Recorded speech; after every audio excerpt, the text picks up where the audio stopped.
মদিনার এক মহিলা ছিল, বুড়ি মানুষ, অন্ধ, দুই চোখ দিয়ে দেখে না। হযরত ওমর রাদিয়াল্লাহু আনহু খবর পেয়ে গেলেন মদিনার এলাকায় এমন একজন লোক আছে, মহিলা, সে অন্ধ মানুষ, চোখ দিয়ে দেখতে পায় না, আবার অত্যন্ত বুড়ি বয়সের কারণে, বয়স পার হয়ে গেছে, হাঁটতেও পারে না, চলতেও পারে না, তার ঘরের কাজ বাজ করে দেওয়া দরকার। খবর পেয়ে মনে মনে চিন্তা করলেন, আগামীকাল সকালবেলা যাব, আগামীকাল ফজরের নামাজের পরে গিয়ে মহিলার ঘরের কাপড় চোপড় সব গুছিয়ে দিয়ে আসবো, সুন্দর করে ঘরটা ঝাড়ু করে দিয়ে আসবো, সুন্দর করে কলসের মধ্যে পানি ভরে দিয়ে আসবো, সুন্দর করে খানা পাকায় দিয়ে আসবো। কিন্তু তখনকার আমিরুল মুমিনিন ছিলেন আবু বকর সিদ্দিক রাদিয়াল্লাহু আনহু। হযরত ওমর ফজরের নামাজ মসজিদে নববীতে আদায় করলেন। সকালবেলা হাঁটতে হাঁটতে হাঁটতে হাঁটতে মহিলার বাড়ি চলে গেলেন। দরজা খুলে ভেতরে তাকায় দেখেন ঘর বাড়ি সুন্দর করে গোছানো আছে। কে যেন আগে এসে দরজা দিয়ে সুন্দর করে ঢুকে সুন্দর করে ঝাড়ু দিয়ে ঘর গুছিয়ে রেখেছে। কে যেন তাকে তাকে সব হাঁড়ি পাতিল গুলো ধুয়ে ধুয়ে সাজিয়ে রেখেছে। কে যেন খানা সুন্দর করে পাকায় পুরীর জন্য রেখে গিয়েছে। হযরত ওমর ডাক দিলেন, মাগো, কে করলো আপনার এই কাজ? আমাকে তার সন্ধান আপনি দেন না। মহিলা বলেন, বাবা, তুমি কে, তোমার পরিচয় আমি জানি না, তবে রাতের অন্ধকারে কে যেন এসে এসে এগুলো গুছিয়ে দিয়ে যায়। হযরত ওমরের মনে মনে চিন্তা, আমি এত সুন্দর কাজের বুঝি অংশীদার হতে পারলাম না। আগামীকাল ফজরের আযান যখন হবে, রাত থাকতে থাকতে আযানের সময় আমি চলে আসবো। হযরত ওমর আযানের সময় ঘর থেকে বের হলেন। মনে মনে চিন্তা, আগে মহিলার ঘরে যাব, সুন্দর করে ঘরটা গুছিয়ে দেব, এরপরে এসে মসজিদে নববীতে নামাজ আদায় করব। আযানের সময় চলে গেলেন। দরজা খুলে তাকিয়ে দেখেন আজকেও সব সুন্দর করে গোছানো আছে, তাকে তাকে হাঁড়ি পাতিল গুলো সাজানো আছে, মহিলার জন্য খানাও রান্না করা আছে। হযরত ওমর টেনশনে পড়ে গেলেন। এই সময় এসেও পারলাম না, পাইলাম না, কে করলো এই কাজটা? ডেকে বললেন, মাগো, আজকেও কি লোকটা এসেছিল? বলে, হ্যাঁ, আজকে আরো আগে এসে এসে সব ঘর সুন্দর করে গুছিয়ে দিয়ে চলে গেছে। হযরত ওমর মনে মনে চিন্তা করলেন, আজকের আগামীকালকে রাত যখন হবে, তাহাজ্জুদের সময় আমি এই মহিলার ঘরে চলে আসবো। তাহাজ্জুদের সময় কাউকে না জানিয়ে একা একা একা মহিলার ঘরে চলে আসলেন। রাতের অন্ধকারে দরজা খুলে তাকায় দেখতেছেন ঘরটা সুন্দর করে ঝাড়ু দেওয়া আছে, হাঁড়ি পাতিল গুলো গুছানো আছে, খানা পাকানো আছে। ডেকে বললেন, মাগো, সেই লোকটা কি আজকে এসেছিল? বলে, হ্যাঁ। চিনেন আপনি? বলে, না, চিনি না, তবে লোকটা প্রতি রাত এসে এসে আমার ঘর সুন্দর করে গুছায় দেয়া যায়, আমার জন্য পানি সুন্দর করে ভরে দিয়ে যায়, আমার জন্য খানা পাকায় চলে যায়, ঘরটা সুন্দর করে ঝাড়ু দিয়ে চলে যায়। হযরত ওমরের মনের চিন্তা, ফজরের পরে এসেও আমি মহিলার খেদমত করতে পারলাম না, আমি ফজরের আযানের সময় এসেও আমার এই মহিলার খেদমত করতে পারলাম না, অত্যন্ত রাত, গভীর রাত, তাহাজ্জুদের সময় এসেও আমি মহিলার খেদমত করতে পারলাম না। এমন সৌভাগ্যবান মানুষটাকে রাতের অন্ধকারে এসে এসে মহিলার খেদমত করে দিয়ে চলে যায়।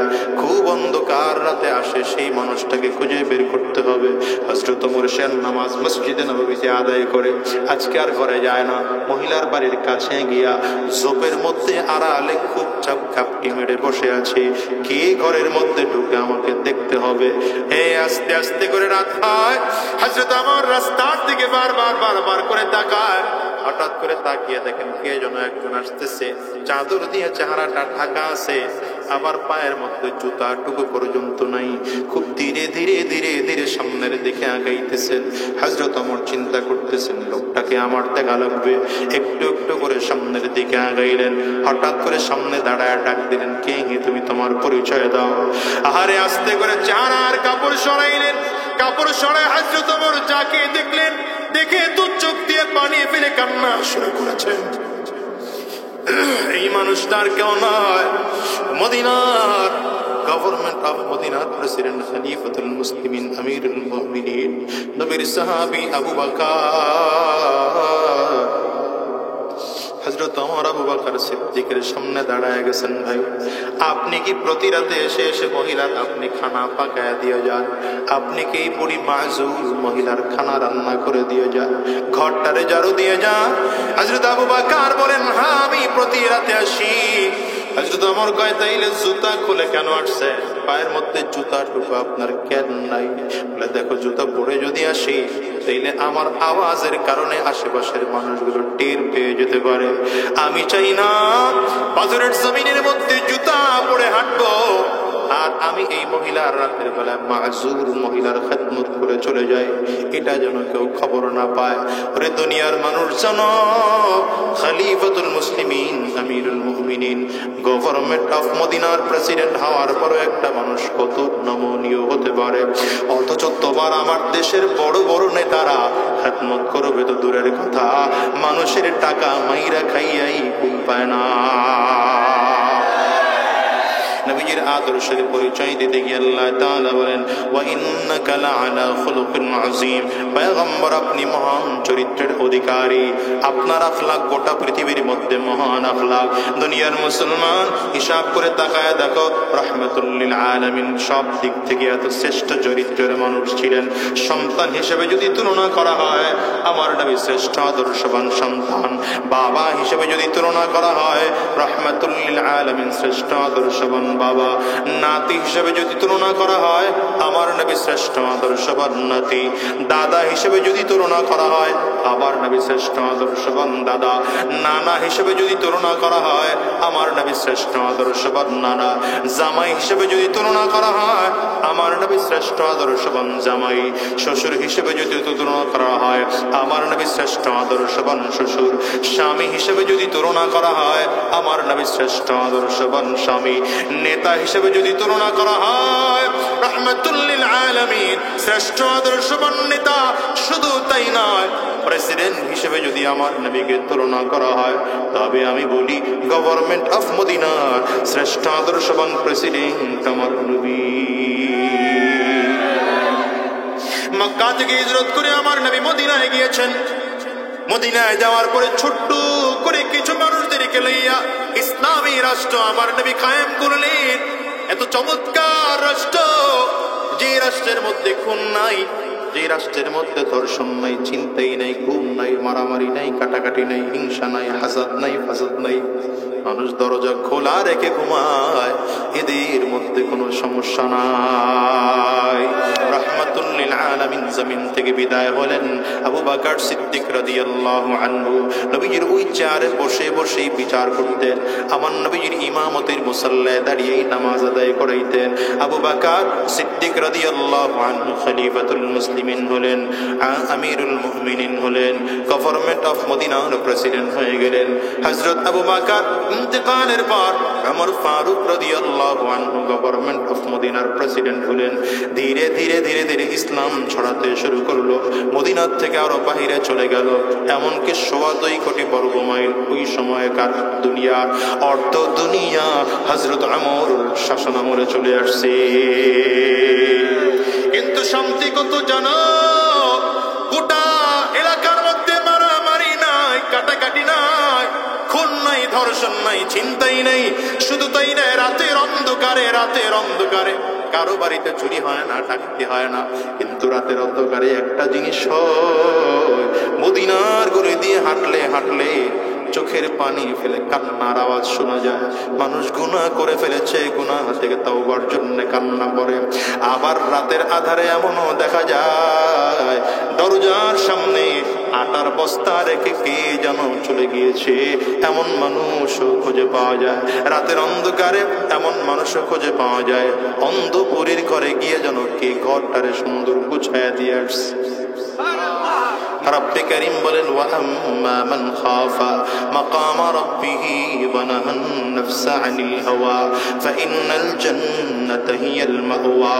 ভিন্ন আয়াতে রব্বে করিম বলেন ওয়া আম্মা মান খাফা মাকাম রাব্বিহি জান্নাতান ফাবিআইয়ি আলাই রাব্বিকুমা তুকাযযিবান।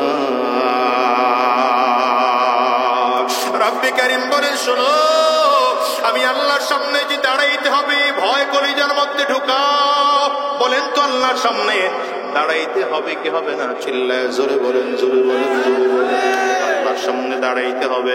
রব বলেন, এই ভয় যদি কারো কলিজার মধ্যে থাকে, আর এই ভয় রেখে যদি কোনো মানুষ নিজেকে নিজের থেকে বড় শয়তানি ওয়াসওয়াসা থেকে ফিরে থাকতে পারে, নফসের খাহিশাত থেকে বেঁচে থাকতে পারে, আল্লাহ তাআলা বলেন, আমি আল্লাহ তার ঠিকানা জান্নাত বানায় দিলাম। জমিন থেকে তো বিদায় হয়ে যাব। এই দুনিয়ায় নমরুদ থাকতে পারে নাই, ফিরআউন, কারুন, সাদ্দাম, হামানও থাকতে পারে নাই, তোমার আমার নবীও থাকতে পারেন নাই। কিন্তু তুমি আমি কে রেখে গেলাম, কি নিয়ে রওনা হলাম? দুইটা প্রশ্ন বলেছিলাম। একটা হলো কি রেখে গেলাম, কি নিয়ে রওনা হলাম। কিছু রেখে যেতেও পারলাম না, কিছু নিয়ে রওনা হতে পারলাম না। তোমার আমার জীবনের এমন কোনো আমল নাই যে আমল দুনিয়ার সমাজের মানুষ তোমাকে আমাকে মনে করতে বাধ্য করবে। এমন আমল তোমার আমার জীবনে নাই। আবার এমন আমল নাই যে আমলের কারণে কবরে মুক্তি পাওয়া যাবে। হিসাব কি কোনোদিন মিলিয়েছো? মৃত্যুর পরে টাকাওয়ালার পরিচয় কবরে চলবে না, ক্ষমতাওয়ালার পরিচয় কবরে চলবে না, দম্ভ করে কবরে গেলে চলবে না, অহংকারী করে কবরে গেলে চলবে না, বিশাল বড় নেতা তুমি এর মধ্যে ছিলাম এমন পরিচয় কবরে দিলে চলবে না। বারবার করে বলে যাই, শোনো, কবর বড় ভয়ঙ্কর। কবর তোমার আমার দিকে তাকা, বারবার বলে, আনা বাইতুজ জুলমা, আনা বাইতুল ওয়াহদা, আনা বাইতুত তুরাব। আমি বড় একাকীর ঘর, আমি বড় অন্ধকার ঘর, আমার কাছে সাথী নাই, বাতি নাই, দুনিয়ার কোনো কিছুই নাই। কবর বলে, আমি বড় মাটির ঘর, আমি শুধু চিনি আমল। ভালো আমল যদি করে আসতে পারো, ভালো আচরণ করবো।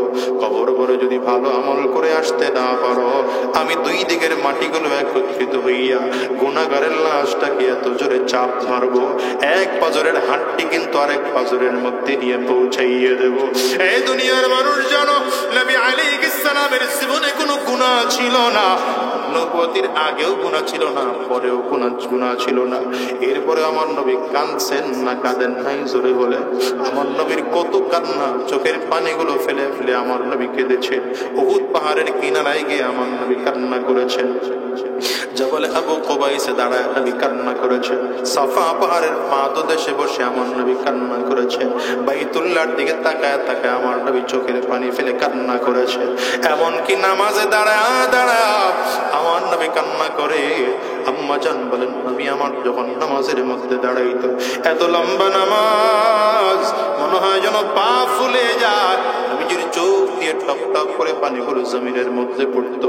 আম্মা জান আমার নবীর হাত ধরে ডেকে বললেন, পয়গম্বর, আপনার জিন্দেগির সব গুনাহ আল্লাহ তাআলা মাফ করে দিলেন, এরপরও আপনি কেন চোখের পানি ফেলে কান্না করেন? আমার নবী ডাক দেয়, আয়েশা রে, আমি কি আল্লাহ পাকের শুকরগুজার বান্দা হব না? আমার আল্লাহ আমারে মাফ করে দিয়েছেন, কিন্তু চোখের পানিতে আমার আল্লাহরে খুশি করা যায়? নবী বিদায়, সাহাবায়ে কেরামরাও চোখের পানিগুলো ফেলে ফেলে কান্না করেছেন। দেখো তো এত আমল, এত আমল, জীবদ্দশায় নবীজি জান্নাতের সার্টিফিকেট তাদেরকে দিয়েছেন, এরপরেও কান্না বন্ধ হয় না। আমর ফারুক রাদিয়াল্লাহু আনহুর অবস্থা, এত পরিমাণ কান্না করতেন, চোখ দিয়ে পানি পড়ে পড়ে পড়ে পড়ে গালের মধ্যে কালো দাগ হয়ে গেছে। মানুষ বলে ঔষধ লাগান ভালো হয়ে যাবে।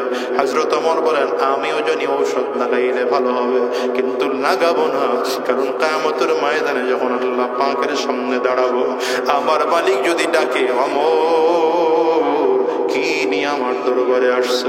আমি সেদিন বলবো, আল্লাহ কিছুই নিয়ে তোমার কাছে আসতে পারি না, একমাত্র তোমার ভয়ে, তোমার জাহান্নামের ভয়ে কাঁদতে কাঁদতে দুইটা গালের মধ্যে কালো দাগ পরায় দিয়ে আসছি। ও মুসলমান রে, হযরত ওমরকে যখন কাফেররা আঘাত করেছে, ইন্তেকালের আগ মুহূর্তে এত জোরে আঘাত করেছে, পেটের চামড়া কেটে খাদ্যথলি পর্যন্ত কেটে গিয়েছে। চিকিৎসকরা এসে বলল, ওমর, খাদ্য ধরে কেটে গেলে রোগীকে বাঁচানো যায় না, মনে হয় আপনিও জমিনের মধ্যে বেশিক্ষণ বাঁচবেন না, আপনার পরবর্তী খলিফাতুল মুসলিমিন কে হবে নির্ধারণ করে ফেলেন। হযরত ওমরকে মসজিদে নববীর বারান্দায় শোয়া দেওয়া হয়েছে। হযরত ওমর মসজিদে নববীর বারান্দায় শুইয়া নিজের গালটা মসজিদে নববীর বারান্দার মাটির সাথে ঘষতেছে, আর আওয়াজ করে করে বলতেছে, ওয়াইলুল লাকা ইয়া ওমর ইল্লাম ইয়াগফির লাকা রাব্বুক। হযরত ওমর নিজে ধমক দেয় আর ডেকে ডেকে বলে ওয়াইলুল লাকা ইয়া উমর ইল্লাম ইয়াগফির লাকা রাব্বুক ইয়া উমর, তুই ধ্বংস, তোর রব যদি তোরে মাফ না করেন তাইলে তুই ধ্বংস। হিসাব কি মিলাইছো রে যুবক? যে আমার জান্নাতের সার্টিফিকেট পেয়েছেন আমার নবীর জবান, সে আমার ইন্তেকালের আগ মুহূর্তে চোখের পানি ফেলে ফেলে ফেলে ফেলে কান্না করে। আমি এই জন্য তোমাদেরকে বলি বারবার করে শোনো, তোমার আমার আমল তো এমন কোনো আমল নাই যে আমল দুনিয়াতে রেখে গেলাম দুনিয়ার মানুষ স্মরণ করবে।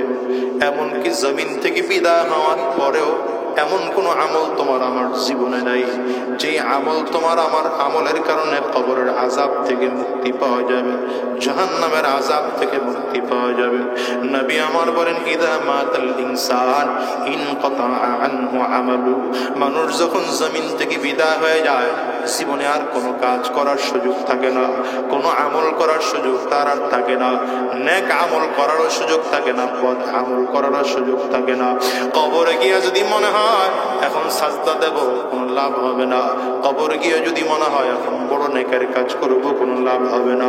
এই জন্য বলে যে বাজান নিজের জীবনটাকে এমন করে গঠন করো তুমি জমিন থেকে বিদায় নেওয়ার পরে তোমাকে কান্না করার জন্য মানুষ থাকে, আবার জমিন থেকে বিদায় নেওয়ার পরে তোমার জন্য যেন ফেরেশতারাও কাঁদে, তোমার জন্য যেন আসমানটাও কাঁদে, তোমার জন্য যেন আল্লাহ পাকের ফেরেশতারা অপেক্ষায় থাকে। আল্লাহর বান্দার সে আল্লাহর বান্দা আল্লাহর মেহমানকে আমাদের রিসিভ করতে হবে। জীবনটারে এমন সাজাও যেন কবরেও কষ্ট পেতে না হয়, হাসরেও কষ্ট পেতে না হয়, মিজানেও কষ্ট পেতে না হয়, পুলসিরাতেও কষ্ট পেতে না হয়। জীবনটারে এত সুন্দর করে সাজাও, গুনাহমুক্ত জীবন সাজাও, গুনাহমুক্ত জীবনটাকে সাজাও, জীবনে যেন কোনো গুনাহ থাকে না। দিলের মধ্যে হিংসা দূর করে দাও, দিলের মধ্য থেকে হিংসা দূর করে দাও, দিলের মধ্য থেকে অহংকার দূর করে দাও। আমি বড় এ কথা বাদ দিয়ে দাও। আমার আল্লাহ মাফ করার আগ পর্যন্ত আমি নিজের ভালো বলতে পারি না, আমার আল্লাহ তাআলা মাফ করার আগ পর্যন্ত আমি আমাকে বড় বলতে পারি না। আমার চেয়ে খারাপ মানুষ গোটা জমিনের মধ্যে কেউ নাই, আমার চেয়ে বদমাশ মানুষ গোটা জমিনের মধ্যে কেউ নাই। কারণ জীবনে এমন অনেক গুনাহ করেছি দুনিয়ার কেউ হয়তো জানে না। নিজের দিকে নিজে চিন্তা করে দেখো না, জীবনে অনেক গুনাহ এমন আছে যেই গুনাহ দুনিয়ার কেউ জানে না, আমি জানি আর আমার আল্লাহ তাআলা জানেন। আমি আমার গুনাহের দিকে যদি তাকাই তাইলে দুনিয়ার সব থেকে বড় অপরাধী আমার মনে হয়। এই জন্য অনুরোধ করে যাব বাজান, আজকের ময়দান থেকে ওয়াদা করে বিদায় হও। যতদিন আল্লাহর জমিনের মধ্যে থাকবো হারাম রাস্তায় কদম বাড়াবো না, শয়তানি রাস্তায় কদম বাড়াবো না, গুনাহের রাস্তায় কদম বাড়াবো না, দ্বীনের পথে চলবো। কারা কারা তৈয়ার আছো? দুই হাত উঁচু করে আল্লাহরে দেখাও, আওয়াজ দিয়ে জোরে ডাকো না আল্লাহ। আয় আল্লাহ আমাদেরকে কবুল করে নাও, আমাদেরকে কবুল করে নাও আল্লাহ, আমাদেরকে কবুল করে নাও। জিন্দেগির গুনাহ মাফ করে দাও। জবান খুলে বলো আমিন, আর জোরে চিল্লায়া জোরে বলো আমিন। আল্লাহুম্মা সাল্লি আলা মুহাম্মাদিন ওয়া আলা আলিহি ওয়া সাহবিহি وسلم تسليما كثيرا كثيرا. أما بعد فأعوذ بالله من الشيطان الرجيم. بسم الله الرحمن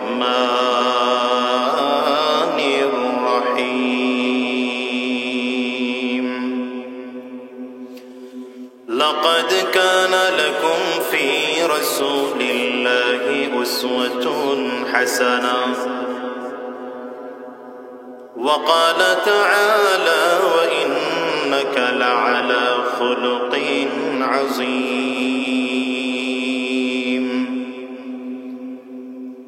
صدق الله العظيم وصدق رسوله النبي الكريم ونحن على ذلك من الشاهدين والشاكرين والحمد لله رب العالمين سبحانك لا علم لنا إلا ما علمتنا إنك أنت العليم الحكيم رب اشرح لي صدري ويسر لي أمري واحلل عقدة من لساني يفقه قولي لا إله إلا الله জোরে জবান খুলে আওয়াজ দিয়ে সকলে মিলে লা ইলাহা ইল্লাল্লাহ জোরে সবাই এখনো জবান খোলেন নাই সকলে জবান খুলে লা ইলাহা ইল্লাল্লাহ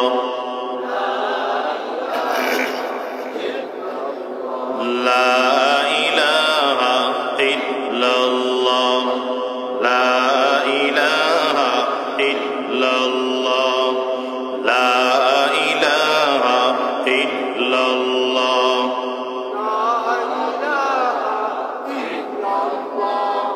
লা ইলাহা ইল্লাল্লাহ লা ইলাহা ইল্লাল্লাহ লা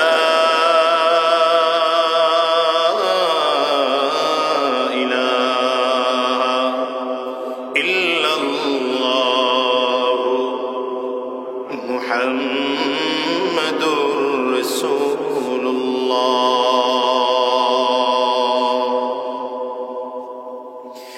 তাতুয়াকান্দি দক্ষিণ পাড়া মুশাররফ আলী মাস্টারের নতুন বাড়িতে মরহুম সিদ্দিকুর রহমান সাহেবের আত্মার মাগফিরাত কামনার্থে আজকের এই ষষ্ঠ বার্ষিক ওয়াজ মাহফিল আজকের এই মাহফিলের মুহতারাম সম্মানিত সভাপতি সম্মানিত অতিথিবৃন্দ মঞ্চে উপস্থিত উলামায়ে কেরাম এতক্ষণ অত্যন্ত জ্ঞান গর্ভ আলোচনা করেছেন কোরআন ও সুন্নাহ ভিত্তিতে বাংলাদেশের এক উজ্জ্বল নক্ষত্র এবং আমি যাকে জিন্দা লাইব্রেরি বলি বাংলাদেশের অন্যতম আলেমে দ্বীন আমার অত্যন্ত প্রিয় মানুষ আমার স্নেহাস্পদ হযরতুল আল্লামা মুফতি আরিফ বিন হাবিব সাহেব দামাত বরকাতুহুল আলিয়া উপস্থিত অন্যান্য হযরত উলামায়ে কেরাম সম্মুখপানে সমবেত দ্বীন প্রিয় ইসলাম প্রিয় দীনদার ইমানদার মুমিন মুসলমান মর্দে মুজাহিদ ভাইরা মুরব্বী বাবা জিরা যুবক বন্ধুরা কচি কাঁচা মাসুম বাচ্চারা পর্দার অন্তরালে অবস্থানরত সম্মানিতা শ্রদ্ধা মা ও বোনেরা আল্লাহ পাকের শুকর যে আল্লাহ তাআলা আপনাকে আমাকে অত্যন্ত দয়া করে মায়া করে মহব্বত করে ভালোবেসে আজকের এই জান্নাতি বাগানে ঈমানদারদের মজলিসে আল্লাহ ওয়ালাদের মজলিসে বিশেষ করে আল্লাহ পাকের জাকিরিন ও শাকিরিন বান্দাদের মজলিসে যে রব্বে করিম মাওলাই করিম আপনাকে আমাকে আশা বসার তৌফিক দান করেছেন সে মহান রব্বুল ইজ্জত ওয়াল জালালের দরবারে শুকর আদায় করি আমরা সকলেই জবান খুলে আওয়াজ দিয়ে জোরে সোরে বলি আলহামদুলিল্লাহ। এখনকার মাহফিলগুলোতে মোবাইলের যন্ত্রণায় কথা বলা যায় না, এই রোগটা আপনাদের এখানেও পাইলাম। সারাটা জীবনে গেলে মোবাইল টিপেই কাটাইবা যারা মোবাইল টিপতেছ। এখানে কোরআন সুন্নাহর কথা হচ্ছে, এখন তো কিছুক্ষণের জন্য এটা রেখে দেওয়া যায়, সব রেখে দেন। যাদের হাতে মোবাইল আছে সবগুলো রেখে দেন। হাতে ধরে ভিডিও করা লাগবে না, আপনার দরকার নেই। ভিডিও করার জন্য এতগুলো মিডিয়ার লোক আছে, ওরা করতে থাকুক ওদের কাজ, আপনি মনোযোগী হয়ে শোনেন। আমি মাঝে মাঝে আলোচনায় বলি যে আমার মাহফিলের শুরুর দিকে যখন বয়ান করতাম 2008-09 দিকে, তখনকার মাহফিলে শ্রোতাদের দিকে তাকাইলে শ্রোতাদের চেহারায় রূহ ভেসে আসত, ভেতরে যে রূহ আছে, অন্তত কথাটা শোনার মতো অবস্থা আছে। এখন রূহওয়ালা মানুষ খুঁজে পাই না, সব আর্টিফিশিয়াল মনে হয়। এই জন্য যারা বসেছেন খুব মনোযোগী হয়ে বসবেন ইনশাআল্লাহ। কম কথা বলবো, লম্বা সময় নয়। রাসূলুল্লাহ সাল্লাল্লাহু আলাইহি ওয়াসাল্লামের জীবনের কথা ছিল খুব কম। আবার ধরছো কেন তুমি মোবাইল? দেখো, তোমার বাচ্চার বয়স হয়েছে তোমার মোবাইল ধরার? হ্যাঁ, তোমার বয়স কত? কত কনা কত কত জিজ্ঞেসি কস না? 10-12? 12-14 বছরের ছেলেরে মোবাইল দিছে কে? তোমার হাতে মোবাইল দিল কে? 18 বছরের আগে কোনো বাচ্চাদের হাতে মোবাইলই দিবেন না। আর মোবাইল দিলে বাচ্চাদেরকে মোবাইল ব্যবহার করতে শেখাবেন। আমাদের দেশে মোবাইল চালানো মানে বুঝেই হলো ইউটিউব আর ফেসবুক আলাইহিস সালাম। কি কথা বল না কেন? মাওলানা গুগল রহমতুল্লাহ আলাই এইগুলোই বসে বসে টিপতে থাকে।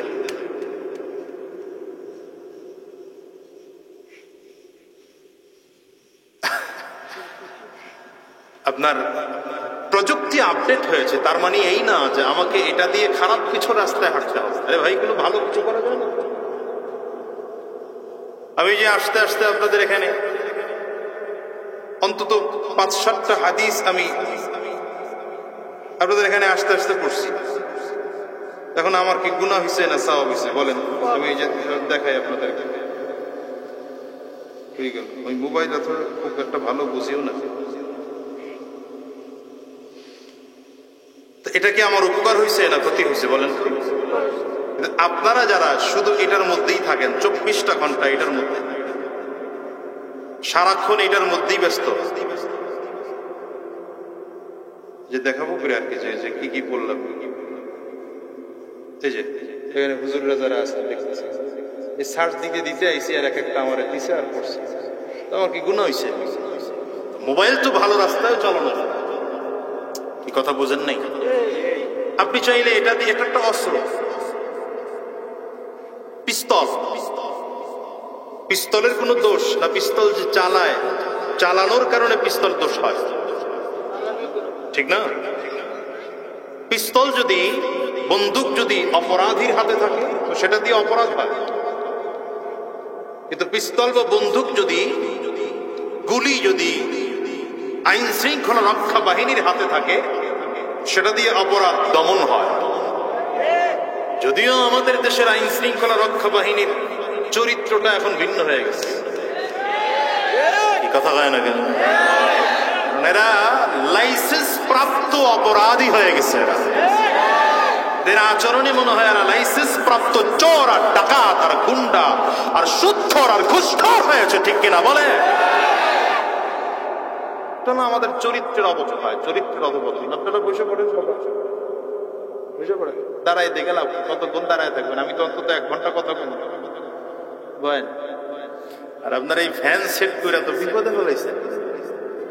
ফ্যানের তলে তলে লোক বইছে, মাঝখানটাকে ফাঁকা রাখছে। কেন এটা ফাঁকা রাখছে? এই মাঝখানটাতে আমি তাকাবই তো মাঝখানের দিকে, ঠিক না? দেখছেন বসার আদব। এই যে আজকে আমার ভালো লাগছে, আমি আসতে আসতে যতটুকু 10-15 মিনিট পাইলাম মুফতি আরিফ বিন হাবিব সাহেবের আলোচনা, মেহমানদের আদব সম্পর্কে কথা বলছিলেন মনে হয়, শুরুর শেষ এটাই ছিল আলোচনা। আপনারা ভালো কিছু শিখছেন আলহামদুলিল্লাহ। আমিও যেটা চিন্তা করছি, আমিও একটা বিষয় নিয়ে কথা বলবো। তো আগে কিছু বইকে নেই আপনাদেরকে, কারণ আমার অভ্যাস একটু ভিন্ন। আমি আগে কাপড় ধোলাই করি, পরে নীল দেই। সাদা জামা আগে সাবান দিয়ে কি করতে হয়? ধুইতে হয়। আগে পরিষ্কার না করে এটাতে নীল দিলে কাজ হবে? পাবলিক হলো এখন ডাইরেক্ট ওয়াজ শুনতে চায় না, ডাইরেক্ট ওয়াজ শুনে আমল কম। আল্লাহ আমাদের হেফাজত করেন, আমিন বলেন। দুই দিক থেকে একটু চাপেন তো ভাই, চাপে চাপে মাঝখানটা একটু পূরণ করেন, দেখি একটু একটু মাঝখানটাকে পড়ুন, না আসতে হবে না সামনে, ওখানেই শুধু একটু চাপেন, চাইপা চাইপা মাঝখানটাকে মিলান একটু একটু, যেন মাঝখানটার দিকে তাকাইলে আমার ভালো লাগে। মজলিসে বসার কিছু আদব আছে ভাই, এই যে এখানে বসছেন, বসার কিছু আদব আছে না? মাহফিলে আসছেন, আসার কারণে গুনাহ কামাইতে আসছি না সওয়াব কামাইতে আসছি? বলেন না কথা, গুনাহ না সওয়াব কামাইতে আসছি? মাহফিলে আয় ছেলে,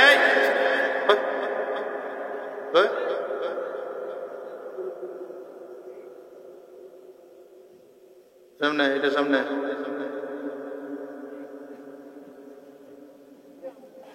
না আইলে আমি ওয়াজ করব না। তাই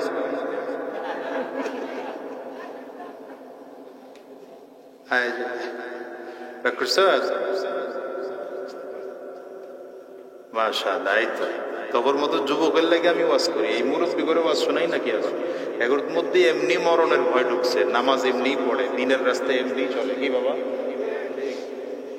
তোমার দরকার এখন ওয়াজ শোনা? এদিকে আমার দিকে একদম খুব গভীর দিকে তাকায়, টাস করে কথা জিজ্ঞেস করে ফেলবো, যদি উত্তর দিতে পারো তাহলে বুঝবো ভালো শ্রোতা, নাইলে শরম দিয়ে ভালো।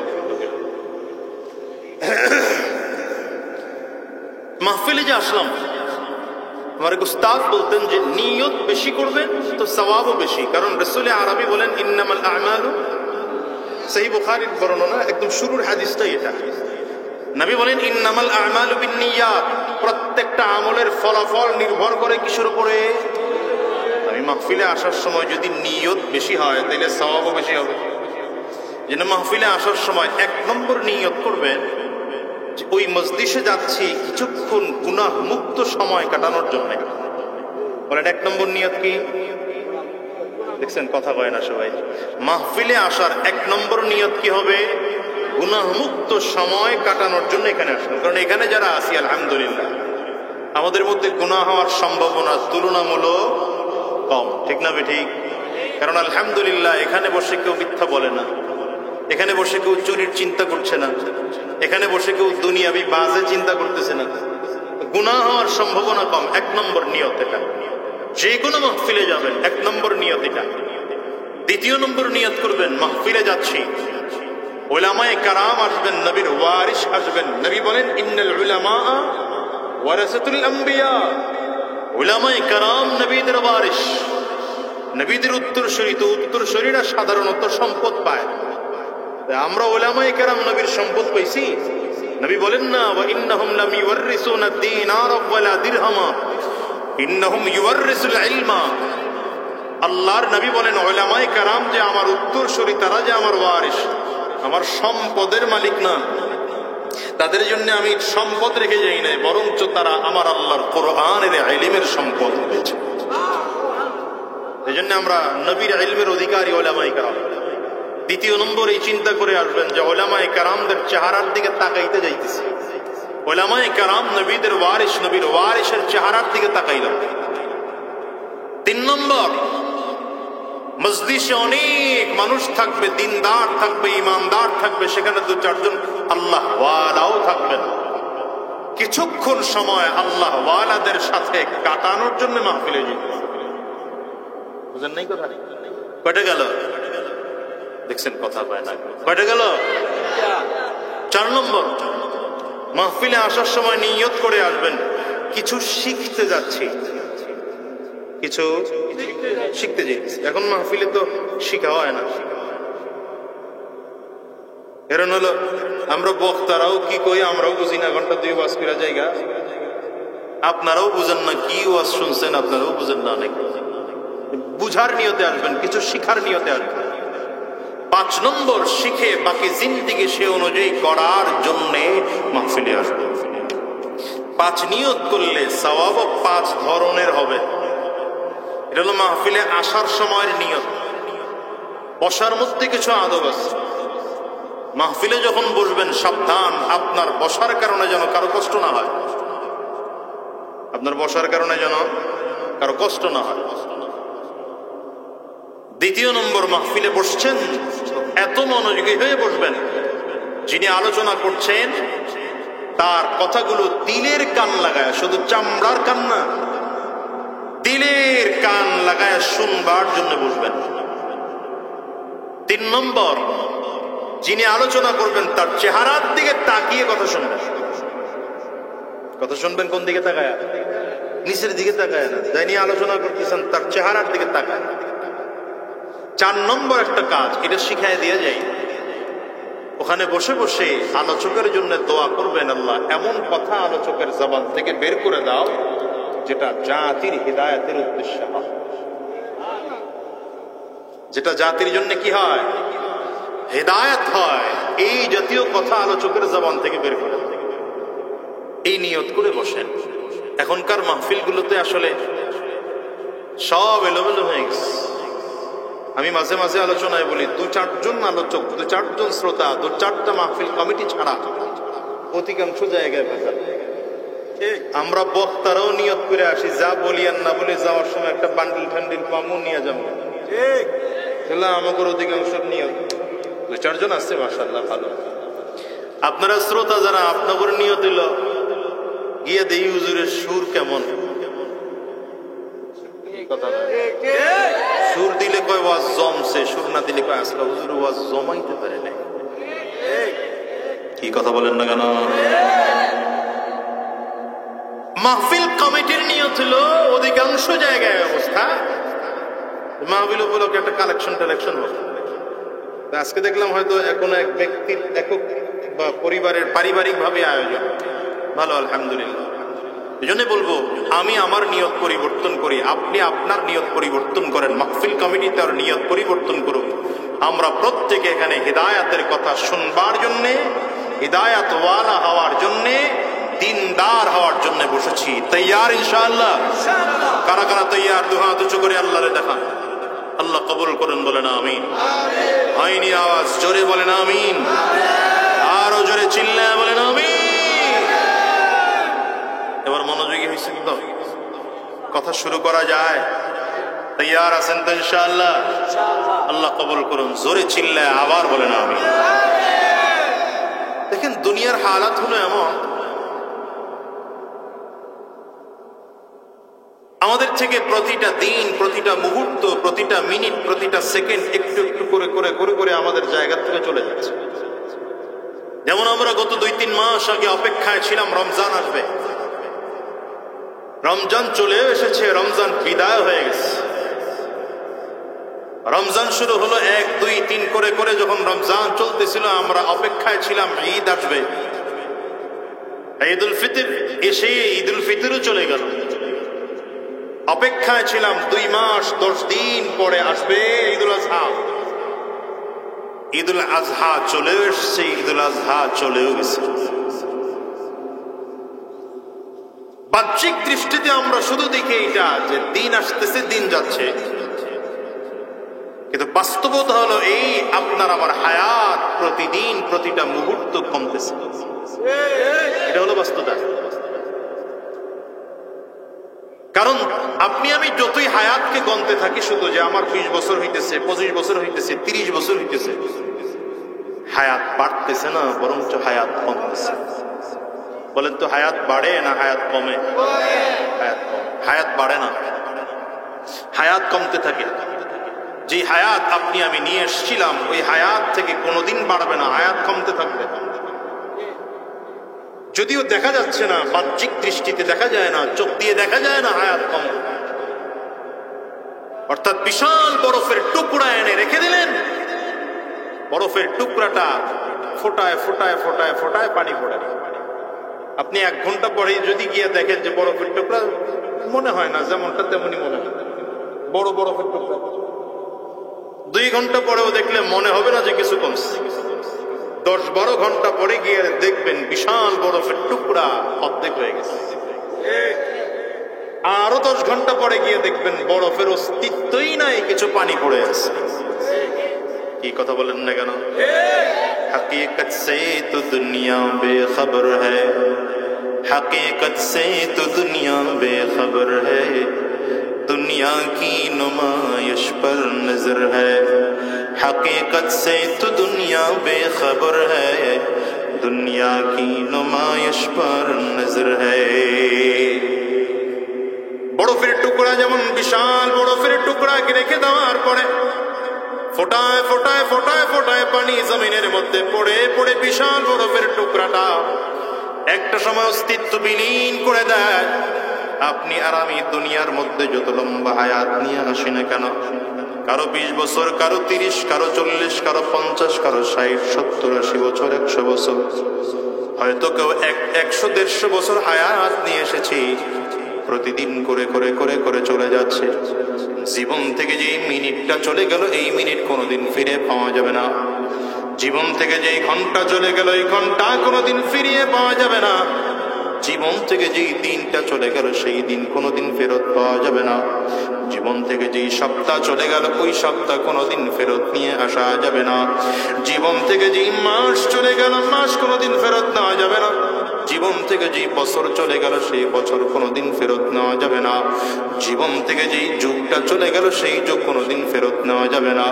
ওই 40-50 বয়সের এই বাজানদেরকে জিজ্ঞাসা করো, বারবার মনটায় চায় সেই 8 বছরের শিশু বাচ্চা হয়ে যেতে, বারবার মনটায় চায় 25 বছরের যৌবনে ফিরে যেতে, বারবার মনটায় চায় 12-14 বছরের কিশোর হয়ে যেতে। কিন্তু হাজার চেষ্টা করলেও হবে না। যতই চেষ্টা করি দিন দিন বুড়া হয়ে যায়। চেহারার মধ্যে কোনো একদিন এমন ছিল দাঁড়িয়ে ছিল না। আল্লাহ তাআলা বয়স বাড়ার কারণে ধীরে ধীরে চেহারার মধ্যে দাঁড়িয়ে দিলেন। চামড়া ছিল টাইট, ছিলাম দুর্বল, আল্লাহ তাআলা সবল করে দিলেন। কিন্তু বয়স বাড়ার সাথে সাথে এমন হলো, চুলের মধ্যে পাকতে শুরু করলো, দাড়ি পাক ধরলো, এই চামড়া খোঁজ পড়তে শুরু করলো, চামড়া ঢিল হয়ে যায়, শরীরের দুর্বলতা আসতে শুরু করলো। আস্তে আস্তে করে সবল মানুষটা দুর্বল হয়ে যায়। কখনোই কি চিন্তা করেছেন, একই ঘরে রান্না হয়, একই মহিলা রান্না করেন, একই পাতিলায় রান্না করা হয়, একই তরকারি একই জায়গায় রান্না করা হয়, এই তরকারি খেয়ে কারো শক্তি ভালো হয়, কারো শক্তি কমে যায়, কেউ জওয়ান হয়, কেউ বুড়া হয়। কে বানাইলো? আঙ্গুর চা করে চিল্লায় জোরে বলেন, কে বানাইলো? এই দুনিয়ার বাস্তবতা হলো এটা, যে দুনিয়াতে ছিলাম, আছি, থাকবো না, ঠিক না? গোটা পৃথিবীর বাস্তবতা এটা, যেটা একদিন ছিল না এখন আছে, সেটা একদিন থাকবে না। এই মাইকে কথা বলতেছি, একদিন মাইক ছিল না এখন আছে, ভবিষ্যতে আবার এমন একটা সময় আসবে, এটা কিছু কথা কয় না, এখন কথা কয় না, থাকবে। ফ্যান চলতেছে, কোম্পানিওয়ালা ফ্যান বানাইছে, ফ্যান এখন আছে, একটা সময় এমন হবে ফ্যানটা নষ্ট হয়ে যাবে, থাকবে না। লাইট জ্বলতেছে, এখন লাইট ছিল না এক সময়, এমন একটা সময় আসবে লাইট থাকবে না। হ্যাঁ, এই পণ্যগুলোর মেয়াদ আছে, 1 বছরের গ্যারান্টি ওয়ারেন্টি আছে, এই কোম্পানির 5 বছরের ওয়ারেন্টি গ্যারান্টি আছে। আপনার আমার হায়াতের এই 1 বছর না, 1 মাস না, সপ্তাহ না, সেকেন্ড, মুহূর্তের পর্যন্ত গ্যারান্টি না। এটা সবাই বিশ্বাস করেন? কথা বলেন, বিশ্বাস করেন? এটা প্রথম কথা। আমরা কেউ ছিলাম না, এখন আছি, আবার একদিন থাকবো। সবাই বলেন, আমরা একদিন ছিলাম না, বলেন। কথা কয় না, অলস জাতি করছে, বলেন আমরা একদিন ছিলাম না, এখন আছি, বলেন এখন, ভবিষ্যতে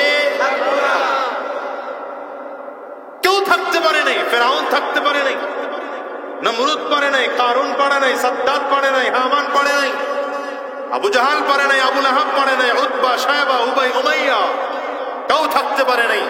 আর ভালো মানুষের দিকে তাকান, আদম আলাইহিস সালাম থেকে আরম্ভ করে মুহাম্মদুর রাসূলুল্লাহ পর্যন্ত কেউ থাকতে পারে না।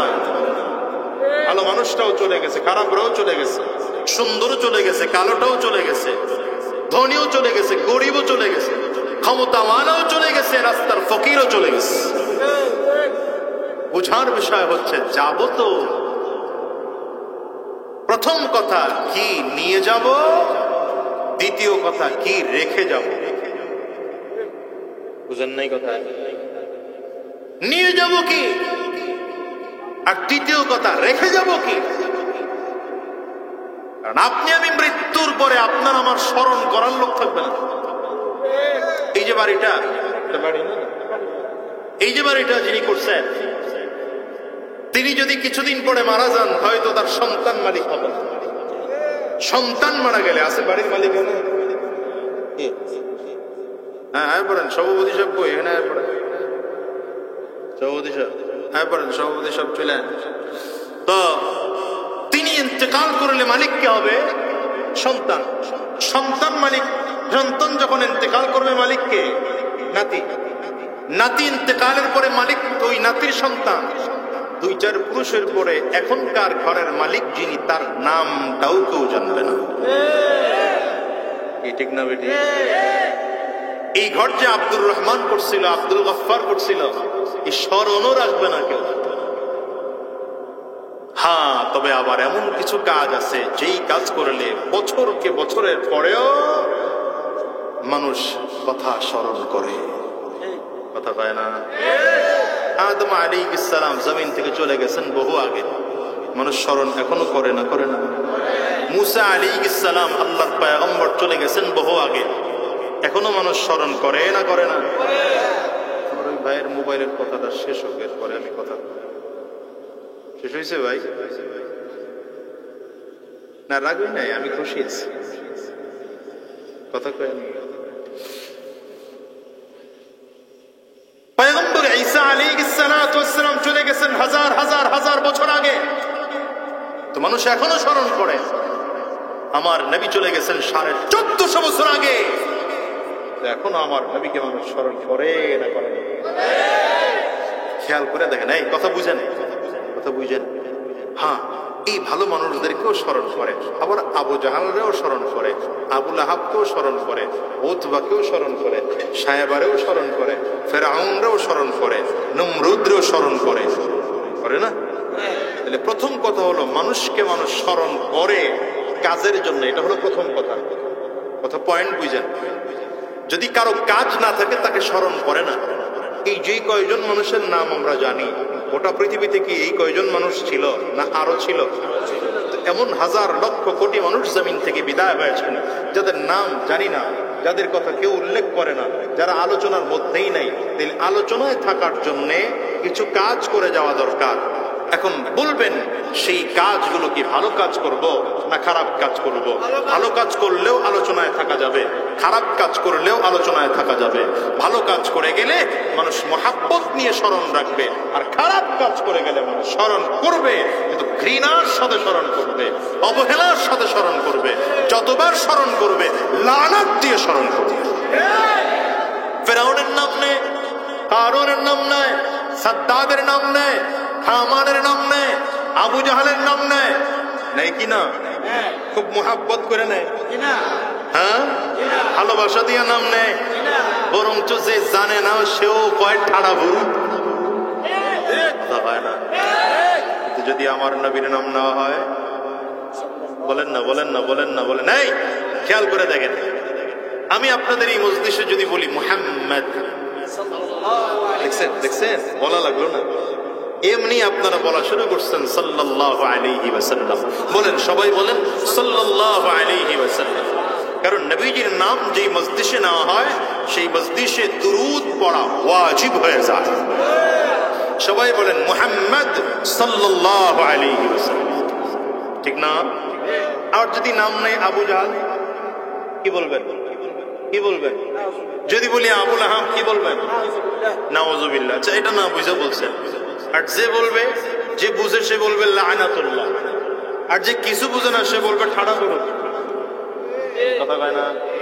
তার মানে একজনের নাম নিলাম তো আল্লাহর কাছে আমরা দোয়া করলাম, আল্লাহ তার উপরে শান্তি বর্ষিত হয়েছে, হচ্ছে, আরো হোক।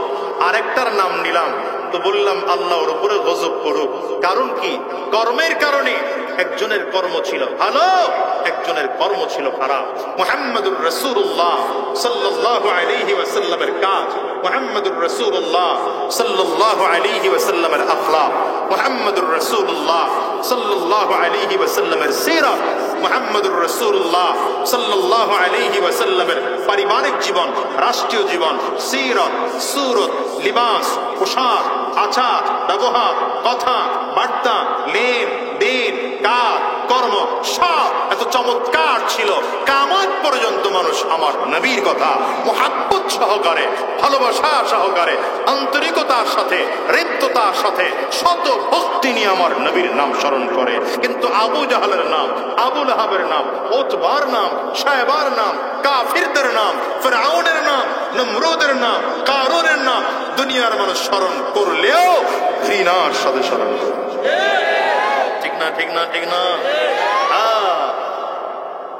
তাহলে বুঝা গেল মানুষ স্মরণ করবে, কাজ করে গেলে স্মরণ, কাজ না করলে স্মরণ করবে না। কিন্তু কাজ করে গেলে যে স্মরণ করবে, কাজের ধরন কেমন হবে? যদি কাজ ভালো হয় তো ভালো স্মরণ করবে, কাজ যদি ভালো না হয় তো মানুষ স্মরণ করবে না। শুধু তাই না, মানুষ আজীবন টিকিয়ে থাকার জন্যে ভালো কাজ তার সব থেকে বড় প্রয়োজন। ভালো কাজ না থাকলে মানুষ চিরজীবন টিকে থাকতে পারে না। কথা বলেন না কেন? দেখেন না, শাইখুল হাদিস রহমতুল্লাহ আলাইহি, আল্লামা আজিজুল হক রহমতুল্লাহ আলাইহি জমিন থেকে বিদায় হয়ে গিয়েছেন 2006 কত 2006 না 7 ইন্তেকাল করেছেন।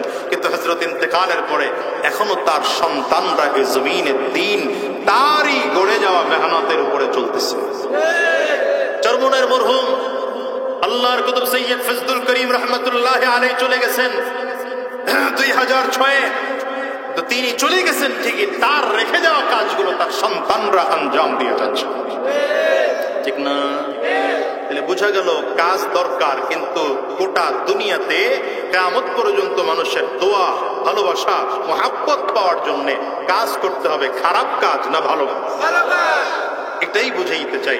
আমার নবীর জীবনের গোটা জিন্দেগীর কাজ ছিল ভালো, খারাপ কাজ নবী জীবনে করেন নাই, বুঝেন নাই, করতে বলেন নাই, বরঞ্চ খারাপ কাজ করতে দেখলে প্রতিবাদ করেছেন। কি করেছেন? এই জন্যই আম্মাজান খাদিজাতুল কুবরা রাদিয়াল্লাহু আনহা বলেছেন, সহিহ বুখারীতে এসেছে, নবী আলাইহিস সালাতু ওয়াস সালাম যখন খুব ভয়ে ভয়ে বলেছিলেন, ইন্নী খাশিতু আলা নাফসি, রাসূলুল্লাহ সাল্লাল্লাহু আলাইহি ওয়াসাল্লাম হিরা গুহার মধ্যে 40 দিন কাটাইলেন। নির্জনে 40 দিন কাটানোর পরে রাসূলুল্লাহ সাল্লাল্লাহু আলাইহি ওয়াসাল্লামের কাছে আল্লাহ জিবরিলকে পাঠাইলেন। সেই বুখারীর বর্ণনা, জিবরিল আমিন আমার নবীর সামনে দাঁড়ায় বললেন, ইকরা ইয়া মুহাম্মদ, পয়গম্বর আপনি পড়েন। নবী বললেন, মা আনা বিকারিন, পড়তে জানি না। নবী আমার বলেন, ফাখাযানি ফাগাত্তানি হাত্তা বালাগা মিন্নিল জুহুদ। জিবরিল আমাকে ধরলেন, সিনার সাথে সিনা মিলাইলেন, জোরে চাপ দিলেন, এত জোরে চাপ দিলেন আমি প্রচন্ড ব্যথা পেয়েছি। পয়গম্বর বলেন, ফাআরসালানি, আমাকে ছেড়ে দিলেন। ছেড়ে দিয়ে বললেন, ইকরা। নবীজি আবারও বললেন, মা আনা বিকারিন, পড়তে জানি না।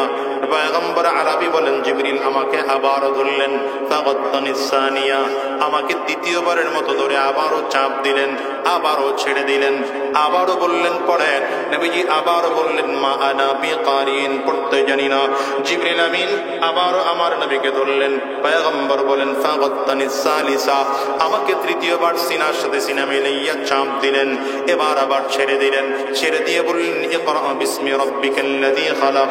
পয়গম্বর পড়তে আরম্ভ করেছেন, ইকরা বিসমি রাব্বিকাল্লাযী খালাক, খালাকাল ইনসানা মিন আলাক, ইকরা ওয়া রাব্বুকাল আকরাম, আল্লাযী আল্লামা বিল কলম, আল্লামাল ইনসানা মা লাম ইয়ালাম।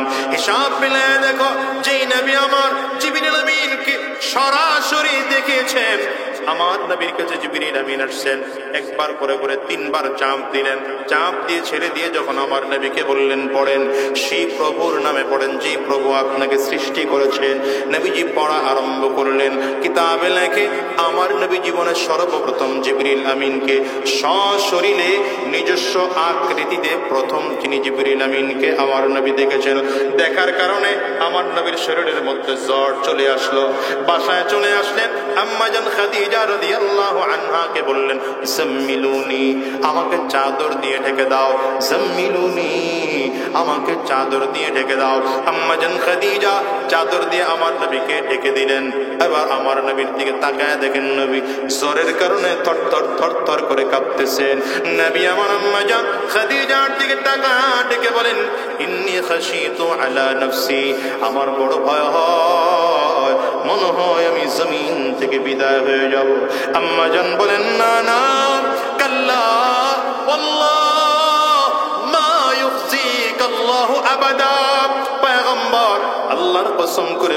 আল্লাহ তাআলা আপনাকে কোনোদিন পরাজয় বরণ করাবেন না। এইটা হলো বোঝার বিষয়, কথা বুঝেন ভালো করে। নবী কি বলছেন? ঈশা ইন্নী খাশিতু আলা নাফসি, ভয় লাগে আমার, আমি মনে হয় জমিন থেকে বিদায় হয়ে যাব। নবী কি বলছেন?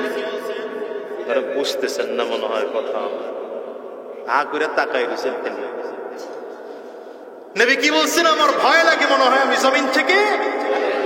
আম্মা জান এবার বলেন কাল্লা ওয়াল্লাহি, খোদার কসম, কশিন কালেও না, মা ইউখজিক আল্লাহু আবাদা, আপনাকে আল্লাহ তাআলা কোনদিন ক্ষতিগ্রস্ত করবেন না। আম্মাজান কি বললেন? এত নিশ্চিত হয়ে আম্মাজান কেমনে বললেন যে আল্লাহ আপনাকে কশিন কালেও ক্ষতিগ্রস্তদের অন্তর্ভুক্ত করবেন না? কেন? আম্মাজান নিজেই বলেন, পয়গম্বর আপনার মধ্যে আলাদা আলাদা কিছু গুণ আছে, এই গুণগুলোর কথা আপনাদের শোনানোর জন্য এত করে বলা হয়েছে। এখন এই গুণগুলো বলবো। আম্মাজান নবীর কিছু গুণের কথা বলছেন। ইন্নাকা লা তাসিলুর রহিম ওয়া তাকসিবুল মা'দুম ওয়া তাহমিলুল কাল্লা ওয়া তুকরিউজ যায়ফ ওয়া তুঈনু আলা নওয়াইবিল হক। আম্মাজান বলেন, পয়গম্বর আপনার মধ্যে আলাদা 5টা গুণ আছে, এই গুণগুলো থাকার কারণে আপনি জীবনেও ক্ষতিগ্রস্তদের অন্তর্ভুক্ত হবেন না। গুণের কথা বলছেন আম্মাজান। এর মধ্যে 1 নম্বর গুণ হলো ইন্নাকা লা তাসিলুর রহিম, আপনি আত্মীয়তার বন্ধন টিকিয়ে রাখার জন্য চেষ্টা করেন, মেহনত করেন, ফিকির করেন, আত্মীয়তার বন্ধন আপনি টিকিয়ে রাখেন। 2 নম্বর ওয়া তাহমিলুল কাল্লা, যেই মানুষ উপার্জন করে কিন্তু তাদের উপার্জন তাদের জন্য যথেষ্ট না, ওই মানুষকে আপনি উপার্জন করে সহযোগিতা করেন। ওয়া তাকসিবুল মা'দুম, যেই মানুষ কোনোদিন ইনকাম করতে পারে না, সেই মানুষটাকে আপনি ইনকাম করে তারেও সহযোগিতা করেন। 4 নম্বর আপনি মেহমান নওয়াজি করেন। 5 নম্বর আপনি সত্যের পক্ষে থাকেন। এই 5টা গুণ থাকার কারণে আপনি জীবনেও ক্ষতিগ্রস্ত হবেন না। কয়টা গুণ বলছে? এই কয়টা গুণ মুখস্থ করেন। 1 নম্বর গুণ কি? 1 নম্বর গুণ কি? আত্মীয়তার সম্পর্ক টিকিয়ে রাখা। 2 নম্বর, ইনকাম আছে। সমাজে 2 ধরনের মানুষ, এক হলো দরিদ্র, যাদের ইনকাম আছে কিন্তু ইনকাম তাদের যথেষ্ট না। ইনকাম আছে 5,000, খরচ আছে 10,000, আছে না নাই? আর সমাজের অভাবী, সব থেকে অভাবী এই জাতীয় মানুষ। قد كان لكم في رسول الله أسوة حسنة لقد كان لكم في رسول الله أسوة حسنة। رب كريم বলেন وإنك لعلى خلق عظيم।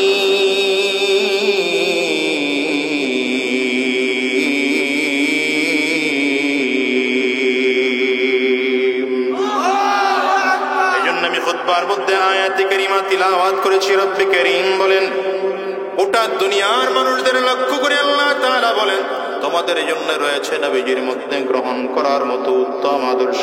কেমন আদর্শ? আমার নবীর, নবীজির আদর্শের পরিচয় দিতে গিয়ে আল্লাহ তাআলা বলেন ওয়া ইন্নাকা লাআলা খুলুকিন আযীম। পয়গম্বর আপনি মহান চরিত্রের অধিকারী। আপনার আখলাক গোটা পৃথিবীর মধ্যে মহান আখলাক।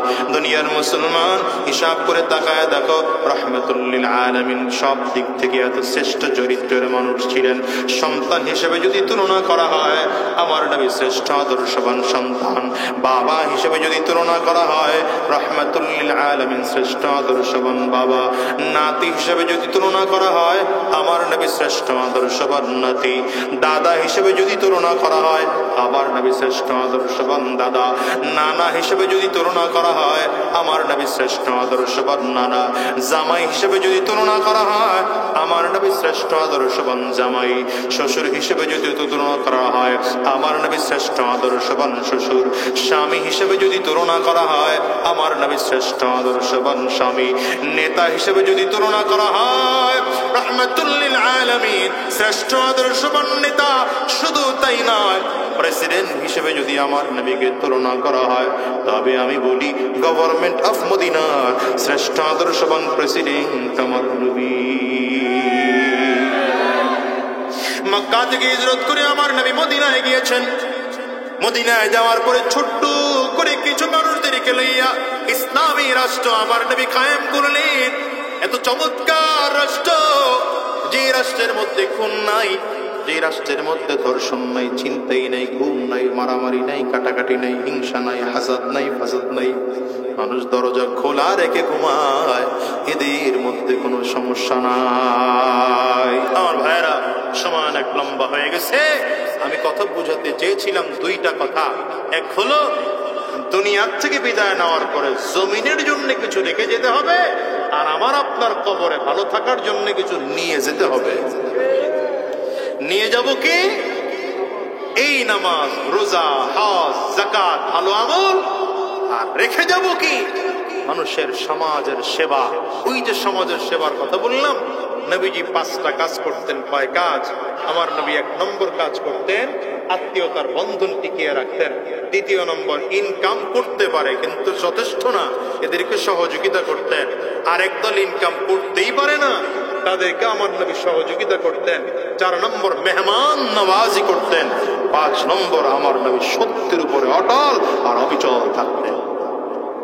কথা বুঝলেন কিনা? তাইলে আমাদের দুনিয়াতে আজীবন স্মরণ রাখার জন্য কাজ কয়টা বলেন তো? 1 নম্বর কাজ কি? আত্মীয়তার বন্ধন টিকিয়ে রাখা। আপনার মামা আপনার ফোন দেয় না, না দেখে আপনি দেন। আপনার ভাই আপনার খবর নেয় না, আপনি দেন। কথা বলে না কেন? আপনার ফুফু জীবনেও আসে না আপনার বাড়িতে, আপনি তার বাড়িতে যান। আপনার বোন রাগ করেছে, জীবনে আপনার বাড়িতে আসতে চায় না, আপনি তার বাড়িতে যান। আপনার বোনের পাওনা আপনার বোনরে দিয়ে দেন। এদেশের হাজার ভাই খুঁজতে পাওয়া যাবে, বোনের ওই অর্ধেক সম্পত্তি দেওয়া নিয়ে বহু বাহানা চালায়। কি কথা বলেন না কেন? এই আত্মীয়তার সম্পর্ক টিকিয়ে রাখার দায়িত্ব একজন মুসলমানের। 2 নম্বর, খালি বড় বড় বাজার কইরা বড় বড় মাছটা ইনা ঘরে খায়ান না, বরঞ্চ ঘরের বিবিরে বলেন তরকারিটা যখন রান্না করবা, ভালো তরকারি হইলে 2 টুকরা গোশত পাশের ঘরের মানুষটারেও দিয়ে আইস। তাইলে দেখবেন ধীরে ধীরে ওই পাশের বাড়ির মানুষের সাথে সম্পর্ক মজবুত হবে। নয়তো আইল ঠেলা ঠেলি নিয়া মারামারি আর ভিডাভিডি চলবে প্রতিদিন। কথা বলেন না কেন? সমাজের ওই মানুষগুলো খুঁজে খুঁজে বাইর করেন, যে মানুষগুলো ইনকাম করতে পারে না, তাদেরকে খুঁজে খুঁজে বের করে বলেন, এই কাউরে বলবি না, গোপনে তোরে 5000 টাকা দিলাম, এটা দিয়ে ছোটখাটো একটা ব্যবসা শুরু কর। যদি ভালো কিছু করতে পারস, আমি পেনশন পাইছি 20-25 লাখ, দিবনে তোরে কিছু। কি কথা বল না কেন? না, এই কাম করবেন না তো। 25 লাখ পাইছে, 10 লাখ ব্যাংকে রাখছে, আর 15 লাখ হাতে রাখছে। আসরের পরে বাজারে বইয়া ঠ্যাঙের উপরে ঠ্যাং ফালায়া এটা 10,000 দিয়া কয় আগামী মাসে ফেরত দিবি 12,000। ও আপনাদের এলাকায় নাই মনে হয়।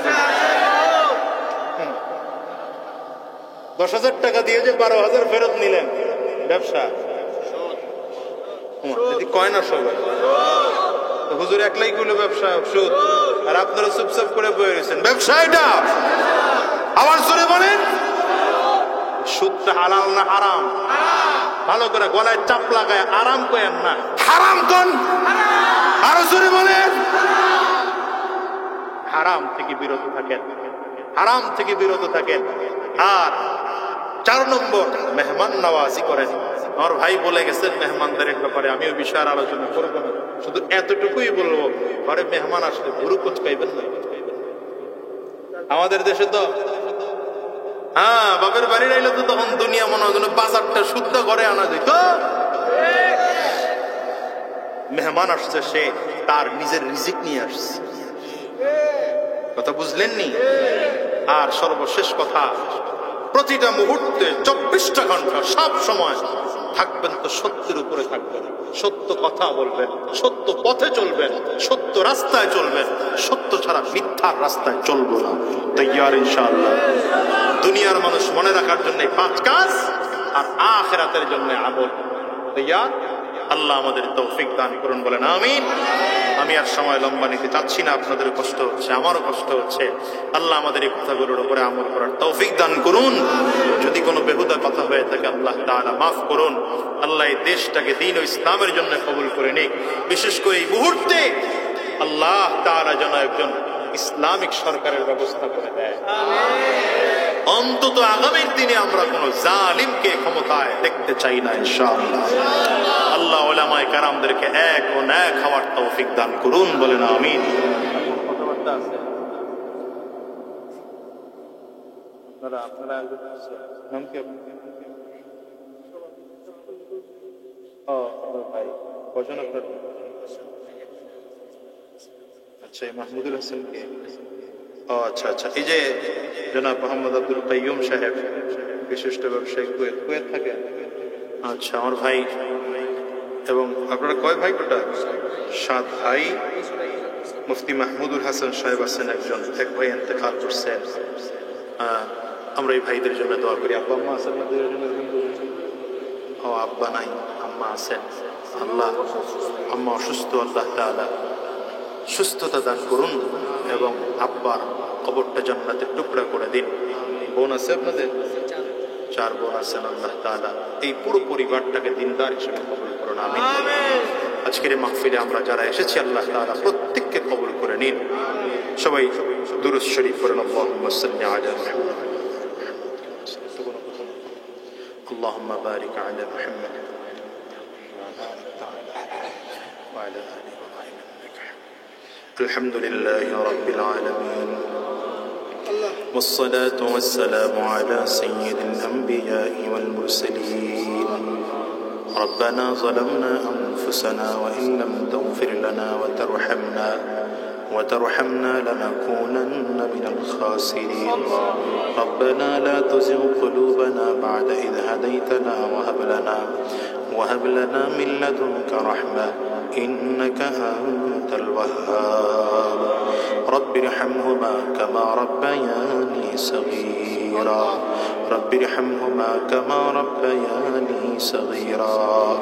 رب كريم মেহেরবান খোদায় আল্লাহ, আমাদের জিন্দেগির গুনাহ খাতাগুলো মাফ করে দাও। জীবনে যত গুনাহ করেছি, জেনে না জেনে, বুঝে না বুঝে, ইচ্ছায় অনিচ্ছায়, গোপনে প্রকাশ্যে, সব গুনাহ থেকে মাফ চাই, মেহেরবানি করে মাফ করে দাও। আয় আল্লাহ, বিশেষ করে যে বান্দাকে উদ্দেশ্য করে দোয়ার আয়োজন করা হলো, চমৎকারে মাহফিলের আয়োজন করা হলো, বাংলাদেশের বরেণ্য উলামায়ে কেরামদেরকে, এলাকার মানুষদেরকে দ্বীনের কথা শোনানো হলো। আয় আল্লাহ, আমার এই ভাইদের আব্বার খবরটা জান্নাতের টুকরা বানিয়ে দাও। আল্লাহ, কেমন আছেন খবরে জানি না, আমার ভাইদের মধ্যে একজন জমিন থেকে বিদায় হয়ে চলে গেছে, কেমন আছেন খবরে জানি না। মেহেরবানি করে এতগুলো মানুষের দোয়ার বদৌলতে আমার ভাইদের আব্বার খবরটা জান্নাতের টুকরা বানিয়ে দাও।